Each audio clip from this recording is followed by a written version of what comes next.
Hi, I'm Johnny Loretti, owner of Back Bay Fit. I'm an online trainer and online health consultant, and I'm here today to continue on our course with in regards to losing fat burning, and this will be section 11. It's a longer one. It is on how to bust through plateaus and make adjustments on our hopeful long-term journey to losing fat and keeping it off. It can be incredibly frustrating to see progress come to a halt after you've been making consistent strides towards your weight loss goals. This is something that everybody in some capacity has dealt with. However, it's common and obviously an entirely normal part of the process. In this week's session, we're going to learn about the physiological reasons behind weight loss plateaus and explore certain strategies for busting through these. We're also going to discuss the crucial role of adjusting your calorie intake and macronutrient ratios along the way, and how incorporating different forms of exercise can aid in the continued fat loss over the long term. So let's get ready to dive in and discuss some proactive approaches to these seemingly stagnant periods and turn them into opportunities for growth and long-term progress. Okay, so section 1. Strategies for overcoming fat loss plateaus, the dreaded plateau that a lot of people find themselves in at some point across their journey.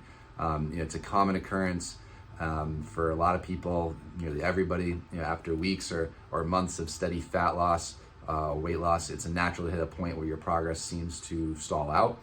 This plateau happens because as your weight decrease, your metabolism will typically slow down, and the dietary and exercise habits that originally led to your weight loss are no longer producing the same results. However, there are several strategies you can employ to overcome these plateaus and to continue making progress towards your long-term goals. So I'm going to list these out here. Number 1, you want to reassess your calorie intake. As you lose weight, your body is going to require fewer calories to maintain its new size. A diet that initially resulted in weight loss may no longer be creating the caloric deficit needed for continued progress. Therefore, it may be necessary to further decrease your calorie intake. However, make sure to do this carefully and ideally consult with a coach, or nutritionist, to ensure that you're still meeting your body's nutritional needs and not simply lowering calories to a unsafe and unsustainable level. Number 2, consider changing up your exercise routine. Over time, your body adapts to any sort of demand that you place on it, whether it be nutritionally or exercise, and it's essentially looking to become more efficient and to burn fewer calories while doing the same activities. To counteract this, you may want to try varying your routine. You can incorporate new activities. You can increase the intensity of your workouts, or add resistance or weight training if you're only doing cardio. I recommend that everybody do resistance training, but if you're not, add that in, of course. This can not only kickstart your metabolism, but also keeps your workouts more interesting and enjoyable to have some variety. Number 3, consider your macronutrient ratios and potentially adjusting them. Some people find that adjusting their macronutrient ratios, their percentage of daily calories that comes from protein, carbs, and fats, can help break through a plateau. For instance, increasing protein intake, if it's not adequate enough, it could potentially boost metabolism. It will also reduce appetite and most importantly, help maintain muscle mass during a weight loss or cutting phase. Number 4, monitor and adjust your habits. Sometimes small changes in behavior can creep in without you even realizing it, and it will lead to preceding plateaus. Maybe you've been estimating instead of accurately measuring portion sizes. Maybe your cheat days have become a little bit too liberal in that regard. Regularly reviewing and adjusting your habits can help keep you on track. So this is where journaling can potentially be a good tool here. Remember that plateaus are just a normal part of any weight loss journey, and while it can be frustrating, they could also be opportunities to reassess your strategies and make necessary adjustments and explore other ways to succeed. The key is to stay patient, stay consistent, and motivated even during these tougher periods. All right, section 2, so what we're going to move into next is how to properly adjust your calorie intake and your macronutrient ratios.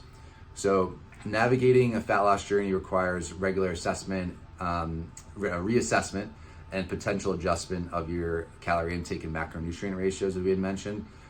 We also talked about how when you lose weight, your body's going to require less energy. So it's going to be necessary to potentially make some adjustments. So firstly, let's consider the calorie intake. A common misconception is that the same caloric deficit that sparked initial weight loss will continue to yield results. However, as you lose weight, your body becomes smaller, and it was going to require less energy to sustain it, and will burn fewer calories both at rest and while during activity. As such, the calorie intake that once produced a deficit, it may no longer suffice, causing your weight loss to stall. The key here is to recalculate your calorie needs based upon your new weight and adjust your diet accordingly.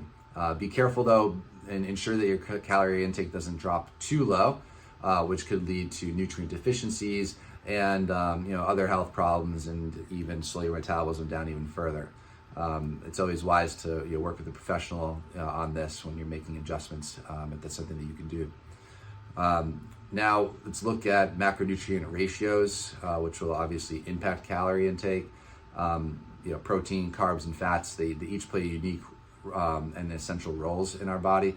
The right balance can ideally maintain muscle mass, keep you satiated, and ensure that your body gets the nutrients that it needs.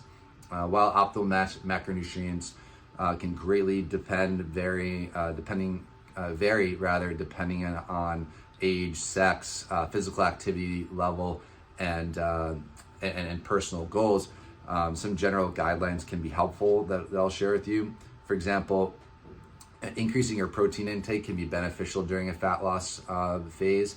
Protein has a high thermic effect, meaning that your body is going to burn a certain number of calories while digesting it compared to fats and carbohydrates.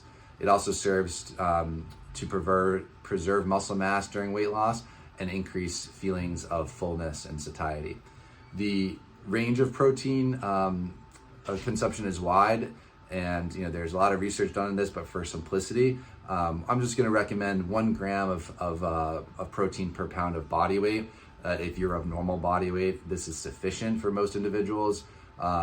Even doubling this to 2 grams, if you're very lean, has been demonstrated to be safe and effective. But most people will get by simply with 1 gram per pound. As for fats and carbs, their ideal ratios can vary on a number of factors.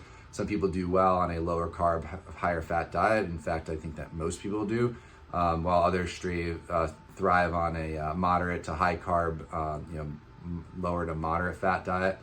The key here is to choose quality sources of these macronutrients. I would suggest opting for complex carbohydrates, such as root vegetables, tubers, whole grains, fruits, and vegetables over simple sugars.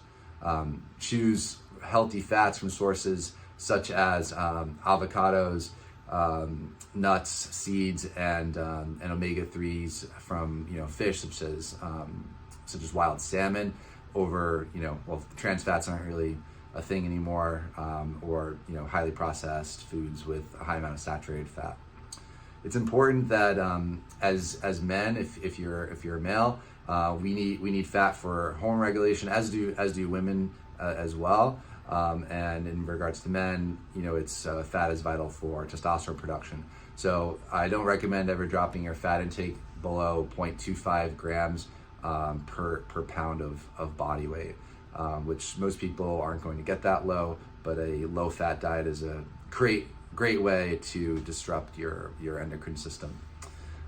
We will move into our last section. So how do we incorporate exercise for fat loss, optimizing certain types of exercise for fat loss? So let's kick it off with a crucial and often discussed component, which is cardiovascular exercise. Cardio workouts like running, swimming, or cycling, they increase your heart rate They lead to burning calories, and they contribute to a caloric deficit. An incredibly effective form of cardio, in my opinion, is zone 2 training, which is a fairly low intensity style of cardiovascular training. Zone 2 refers to moderately intense workout where you're working at around 60 to 70% of your maximum heart rate. This level of intensity, it promotes cardiovascular efficiency. It can help increase your aerobic capacity, and it is particularly effective at burning fat while not being incredibly stressful on the body. Zone 2 workouts can be sustained because of this reason for longer periods of time, and then you could accumulate these minutes and hours over the course of the week to potentially put you in a larger deficit with a higher calorie burn. Meanwhile, resistance training or weightlifting, in my opinion, is absolutely essential if you want to lose fat. This type of exercise builds lean muscle mass, which not only improves body composition, but it also increases your metabolic rate at rest, as well as muscle burns more calories than fat and is more metabolically expensive to hold on to. So with that being said, having more muscle mass can indirectly accelerate fat loss because of the higher energy demand that it places on your body. Resistance training can also counteract the muscle loss that often accompanies weight loss. You can lose lean body mass during a fat loss phase because you're in a calorie deficit, and if you're performing resistance training, you can preserve muscle mass during this phase where you're eating less calories. A powerful adjunct to regular cardio, which I like I said, zone 2 or resistance training, is high intensity interval training or HIIT, which consists of short, high intensity exercise bursts followed by brief recovery periods. HIIT workouts are time efficient, and they really do pack a punch when it comes to calorie burning. They also trigger what's known as the afterburn effect, meaning your body is going to have a higher elevated rate of metabolism for hours post workout, further promoting calorie burn. This is often exaggerated, but it is certainly something that is there.